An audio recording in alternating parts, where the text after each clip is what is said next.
So this is quite a short video. This is yung towards the end of the presentation, which I think I didn't have time to explain really.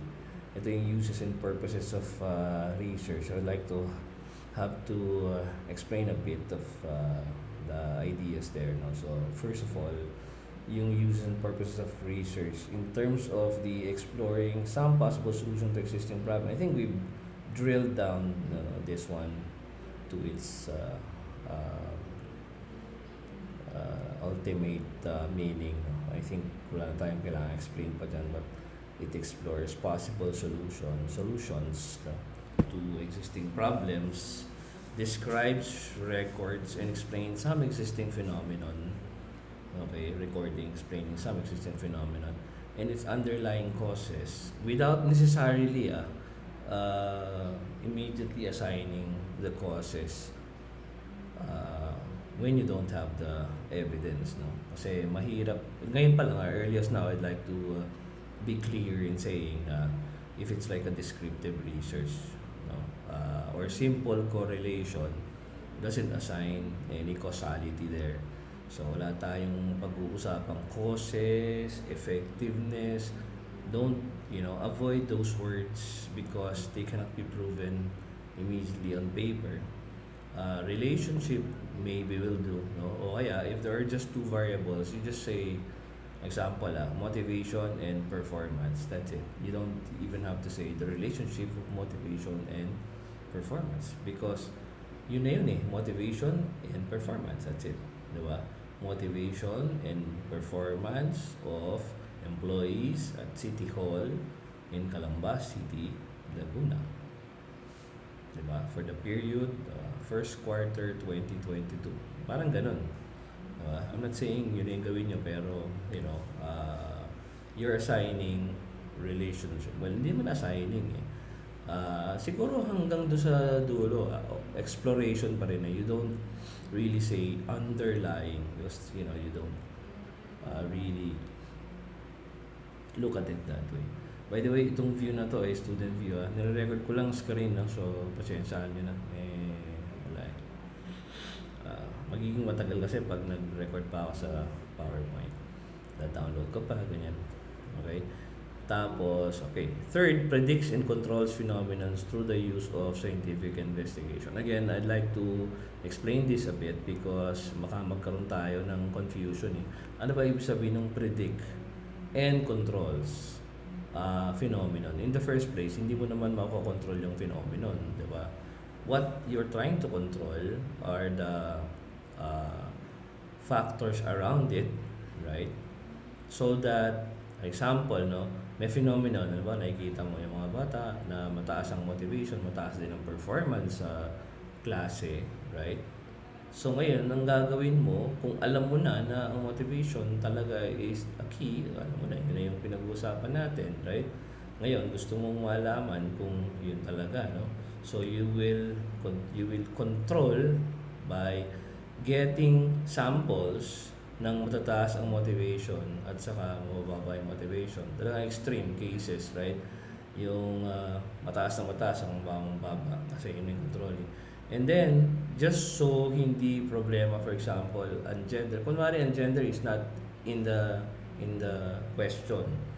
Di dapat, i-control mo yung phenomenon na yun by just getting only female or only male. Ngayon, kung hindi mo pa rin sure yun, dalawang grupo na yan, yung apat na, dalawang grupo ng mga babae na matataas ang motivation, mga babae na mababa ang motivation, lalaki na mataas ang motivation, lalaki na mababa ang motivation. Ngayon, papasok pa ang how about yung kanyang position sa family, panganay ba siya, gitna, or bunso. Naku, tatlo na naman ang version yun. O di merong, di ba? May babae mataas ang motivation, babae mababang motivation. Mataas ang motivation, panganay, mataas ang motivation, gitna, mataas ang motivation, bunso. And so on. Pag hindi mo kinontrol yan, Diyos ko po, talaga namang ang dami mo i-consider. So that is the reason why if you want to predict and control what will happen, or if you want to predict and control the underlying effect of certain factors that you have considered without again assigning causes that you don't know yet, then you will have to control some things. Kasi you are not in the position naman talaga to study everything. There was one philosopher daw in the past who studied the nature, operations of a bee. Bubuyog, no? Philosopher pa to, no? Sisimula pa lang ang science nun. For 30 years. Tapos sa buong buhay niya, yun ang ginagawa niya. Studying the bees. Kanyang katawan, niya, paano siya nabubuhay, ganyan. 30 years, just the nature of the bee. So imagine mo yun. Kung if you will look at it, apply mo yan dito. So you'll only have one topic talaga at talagang you will drill it down up to the, littlest thing. So kung motivation yan, lahat ng klase ng motivation yan, marami yan. Content ba? Process? Ang dami, di ba? So talagang you will have to do a lot of understanding and a lot of research. Okay, next. Provide new knowledge, truth, principles, or laws that may serve as guide in the practice of various professions. Mag-provide ng bagong kaalaman, katotohanan, prinsipyo, or laws. No? Laws in the sense na, okay, ito pala. No? So actually, you're not providing it really. It's like discovering it as it is. It's already there and you just wanna discover it and then explain it to everybody that, hey, I found out that this is like, a thing. Okay? Halimbawa, dati I heard when I was doing my master's in Lasal na the female students daw, I don't know, kasi baka mamaya previous way, kaya nga yan, pwedeng i-consider na naman ngayon.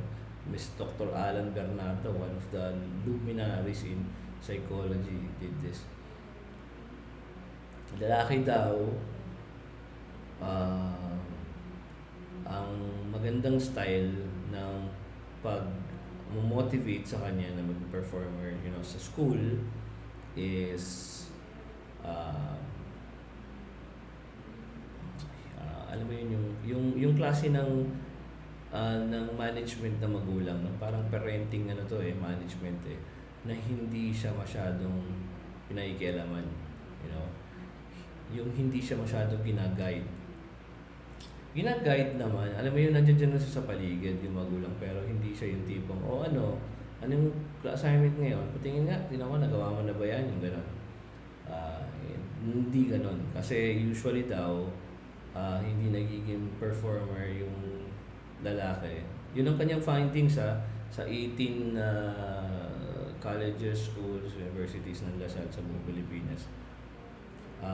On the other hand, ang babae naman daw, ang peculiarity is that the more you yung guide her na medyo tutok, alam mo yun, yung parang kumbaga sa management, micromanagement, the more you micromanage female, the better it is. Kasi mas nagpe-perform yung babae that way. Okay? So, yun can be a principle, sa type of parenting. So, parang it's a guide, right? It's not like a law na you don't have to do. Kaya nga dapat mo yung i-verify Check mo, ngayon, ganun pa rin ba? It was found 2005 pa yun, almost 20 years ago na. Does it still hold today in today's youth? Baka mamaya sa Gen Y yun. Sa Gen Z, di ba? So, di ba? It may serve as a guide in practice in various professions. That's what it's all about, right? Provides verifiable information upon which generalization and conclusions are drawn. Verifiable information. Magbe-provide ka information na kayang i-verify, kaya nga verifiable, doon manggagaling ang generalization and conclusions. Okay? Kaya nga nagiging replicable ang research kasi may mga information kang binibigay na verifiable. That's what it is, right? Next, contributes to the progress and development of society. Bakit ba nangyayari yun, no? Lalo kung research talaga may impact. Kasi maraming research na wala naman talagang reason, walang meaning, no? Basta na lang ginawa. Pero kung maganda yung kanyang meaning at may impact siya, nakakontribute talaga siya sa progress and development of society. Only if kaya na papakita siya sa society how it's done, whatever, and then schools maybe can benefit because it's a result of research, right? But you know how it is in the Philippines, right? No one knows, for example, dun sa mga nagiging research ng sample ng mga tao sa, I don't know, Cebu, Institute of Technology, or University of Mindanao, or LPU Davao, right? Or whatever, no? Bohol University, di ba? Hindi nagkakaroon ng ng sharing of researches. Mano man ang sana ang CHED sana, no? Kung meron silang Center for Research. Ito yung mga leading research, mga interesting research na nakita, no? That way, we can cite everybody. Sabi, merong research na nakita dito from Davao or from Dumaguete na ganito yung naging result, no? Ganito pala. Ang main conclusion, abstract lang na mapapakita mo eh. And now, it inspires people, to verify maybe. Okay, maybe that's true in Mindanao and Visayas. What about here in Manila? What about here in Visayas? O kung totoo naman siya sa Manila, what about in Calabarzon? Or what about in Davao? Diba? So those things are important, pretty important, because if you cannot verify them, walang meaning yun eh. So it contributes to the progress and development of society because it guides, it gives us data to plan ahead with, diba? So yun yung idea niyan. Kaya dapat talaga ang research, dinidisseminate yung results niyan. Hindi yung iniiwan na lang siya sa library. Yung nangyayari, naiiwan na lang siya sa library, nobody reads them anymore, diba? Tapos the same, ulit ang research topic, okay? Pagbaba ng cholesterol level sa pag-inom ng gantong, ilang beses ko lang narinig yan, nakita. And yet, tingnan mo, wala namang nagagawa ng talagang formal research na ibinapublish sa ibang bansa na nasa Journal of Medicine, di ba? Samantalang ang dami ng gumawa niyan. Maano man lang may gumawa ng meta-analysis ng lahat ng university researches. Kasi ang problema, nagpapataasan kasi tayo ng sasabihin natin, paano ba malay ng mga estudyanteng yan?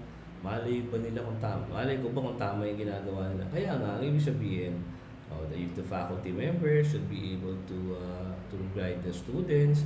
Tapos yung mga students naman, talaga namang ilalabas yung tamang data. Hindi yung minamanipulate din nila minsan yung data. Yung panelists naman, nakafocus lang sa format. Dapat content, di ba? Yung style, yung mga bagay na tinitingnan ng international paper. We go beyond the grammar and format and all that. Kasi given na yun eh, hindi na yun dapat ang nagmamatter. And yet sa atin, yun pa din na nagmamatter because, apparently, hindi pa rin maayos yung mga papers natin, di ba? So dapat talaga we go beyond that and go talaga to the highest level. Okay? Research and development will help, research will help in describing and analyzing existing socio-economic conditions. Nabanggit natin ito sa may bandang dulo. Pero okay, describing and analyzing existing socio-economic conditions. So why is that?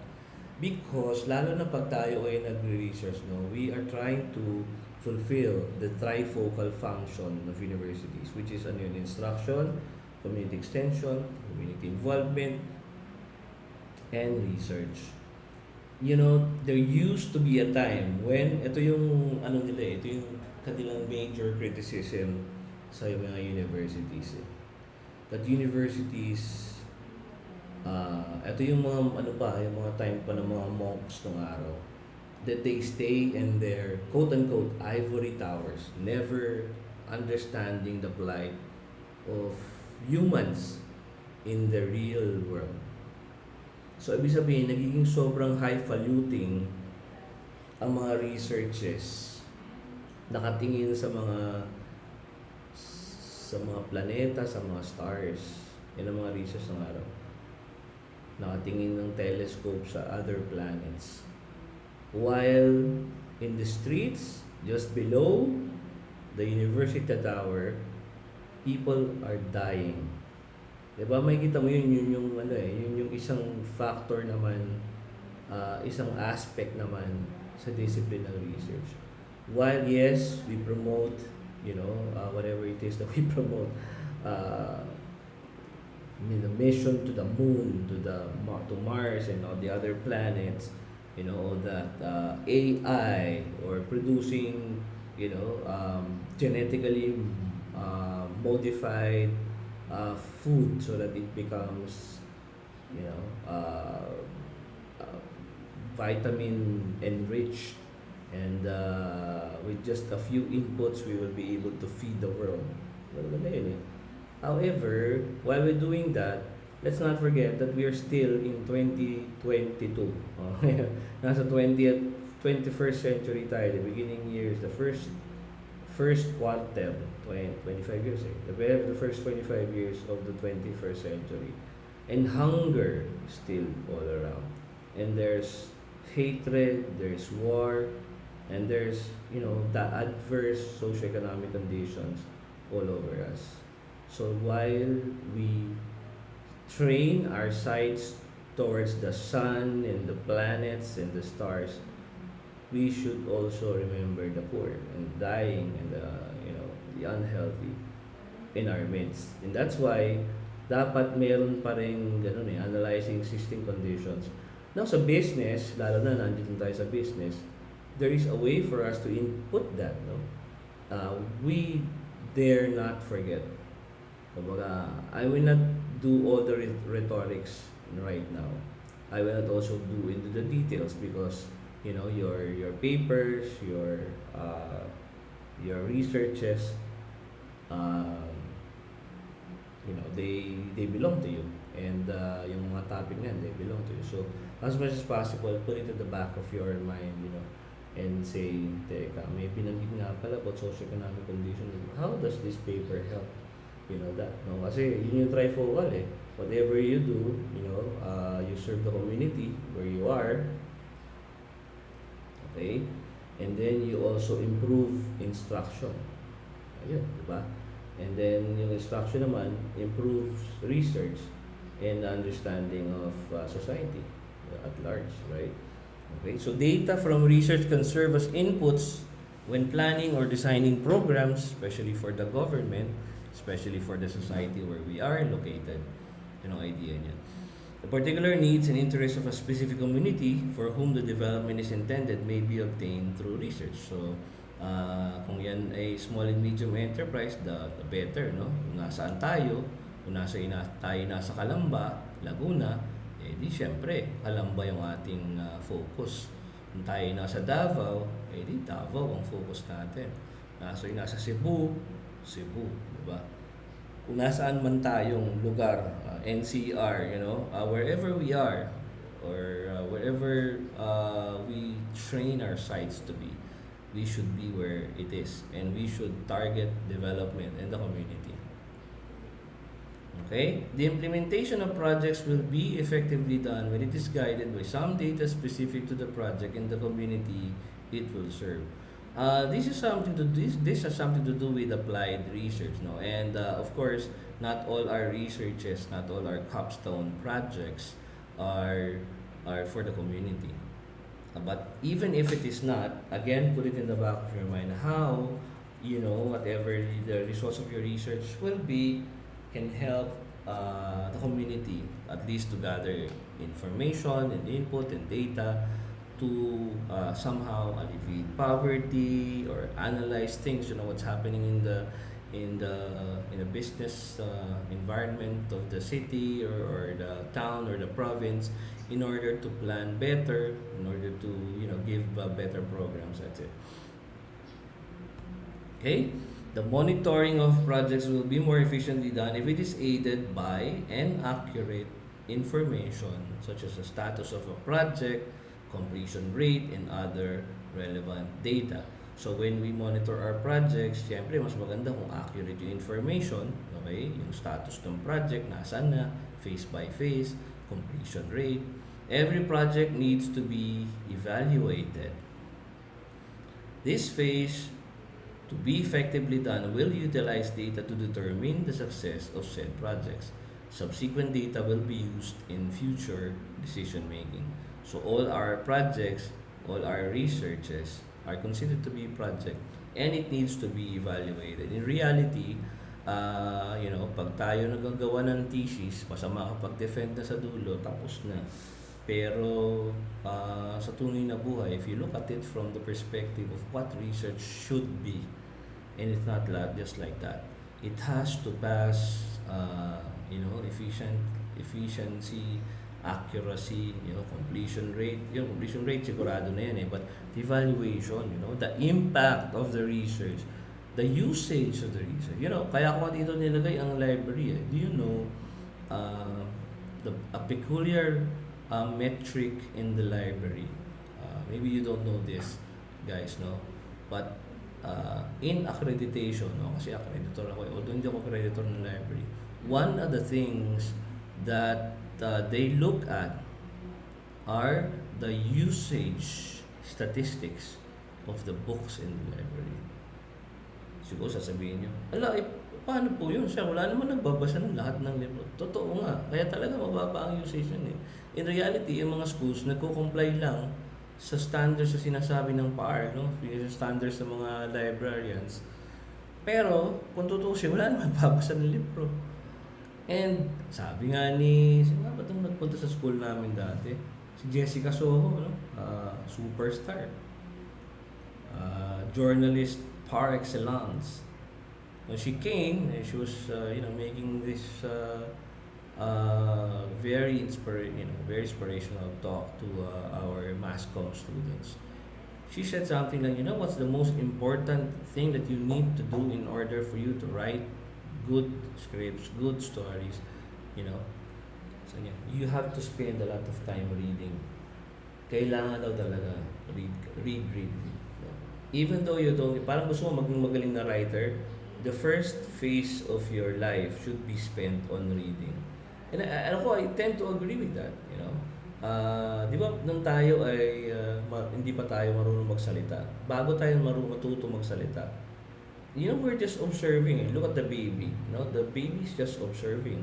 Okay, so masabihin mo, punta mo yung sara naman yung TV. Yung word na sara, naaalala niya pag sara, ito palang gagawin. TV, yun ang TV.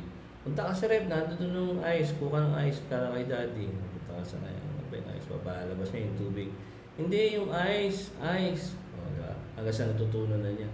So in short, isang araw na lang, bigla na lang magbubulala siya. Nakita mo, 100 words na yung alam niya, 1,000 words na yung alam niya. Anong galing lahat yun? It's more of the training, it's more of the experience that she gathered. So, ganun din sa pagbabasa ng libro eh.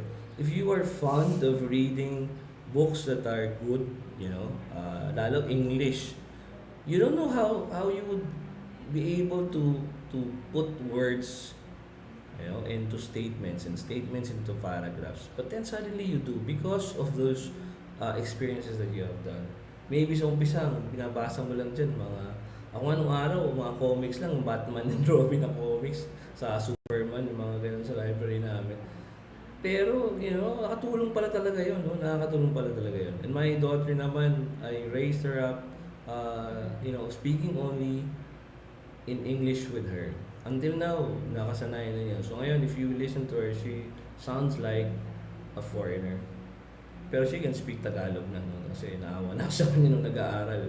Nahihirapan talaga siyang hindi niya mga klase niya. So, but eventually, she learned it. But, yung pagpapalaki, ibig sabihin, before you be able to write better sentences and all that, hirap na hirap ka pag hindi ka talaga, wala ka masyadong command ng English at saka ng tamang words na sasaglalagay. Mahirap ituro yun eh. Although marami na ngayong tools. Ngayon nga, ang dami nyo ng tools eh. Nung araw talagang pag hindi ka magaling, talagang hindi ka magaling. Ngayon ang dami na eh. Gaganito gagawin mo, no? Isa Tagalogin ko muna, pero ang hirap din ng ang mga Pilipino, tayo mga Pilipino. Pag Tagalogin mo ng isang buong halimbawa, 20, ako mas mahirap pa sa akin yun eh. Mas okay pa sa akin na mag-English ng diretso kaysa mag-Tagalog ng diretso. O halimbawa, sige magsalita ka ng 5 minuto, sulat mo lahat ng gusto mong sabihin diyan. Pero dapat Tagalog lahat ng gagamitin mo Filipino. Susulat naman siya. Madali lang to. Pakikita mo, there will, hindi ko na hindi ko makompleto yung statement ng walang English. Yung kanina, derecho. Derecho, ano ba? Derecho, di ba? Ano yun? Spanish. Pero derecho is, ating kasi derecho is straight eh. Pero sa kanila, ang derecho means right eh. Recto, ang derecho. Ang ibig sabihin. Basta ganun. So, ang gagawin nyo na ngayon, yung thought nyo in Tagalog, you'll put it and then translate it to English and then look at the English statements sa Google Translate and then you again translate it back to Tagalog. Tingnan mo kung pareho yung sense. Pag tama naman, okay, ito na yun. And then gagawin mo na, pupunta ka sa Killbot, gagawin mong formal yung English kasi yung English mo informal eh. Gagawin mong formal English. O, lipat mo na naman sa Google Translate, ibalik mo na naman sa Pilipino. Ayan ba ang ibig mo sabihin? Pag tama yan, di meron ka ng statement. Pero di ba, madami. You know, it's quite tedious because you don't know you don't have a good command of the language eh. Kaya kailangan talaga, marunong ka talaga, magbasa ka talaga dapat. Yun talaga yun. Kailangan meron kang yun yung metric talaga na ginagamit natin. Kailangan na-evaluate yan. Ang libro na-evaluate by the usage. Ang research na gagamit yan by the impact. Sino mga gumamit ng research mo? Sino nagbasa niyan? Sino nag-cite? Kung wala, lahat ng sinulat mo walang meaning yan. Walang natulong yan. Siguro naitulong niya, nakapasa ka na, naging ka ng graduate. Pero after nun, wala na. Diba? Dapat, mayroong naitulong siya talaga. Nagamit siya. Sana sa community. Diba?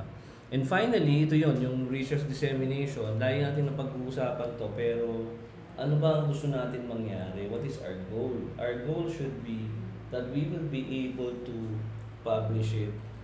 Sana publishable siya. Ibig sabihin, okay, kung hindi man siya publishable sa international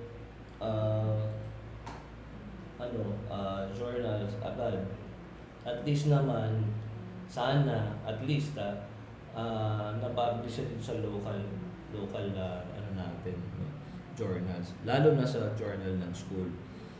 So important kasi na yung findings ng research natin na disseminate natin para yung knowledge na yan nakakapag-generate ng more knowledge pag in-apply naman ng iba. Yung scholarly work na disseminate yan through publication, mga research journals. Pwede namang research journal ng school. Pero kung hindi, kung talagang gusto nating maging mas mataas pa, level up, doon tayo sa mga may experts. Ang tawag doon mga refereed journals. Hindi naman sila masyadong mahigpit eh. Kasi magbabayad ka naman, di ba? Pero, kailangan naman nagpa-follow ka ng basic ng research. Kasi pag hindi, doon pa lang, wala na, hindi ka na, i-reject na yung paper natin.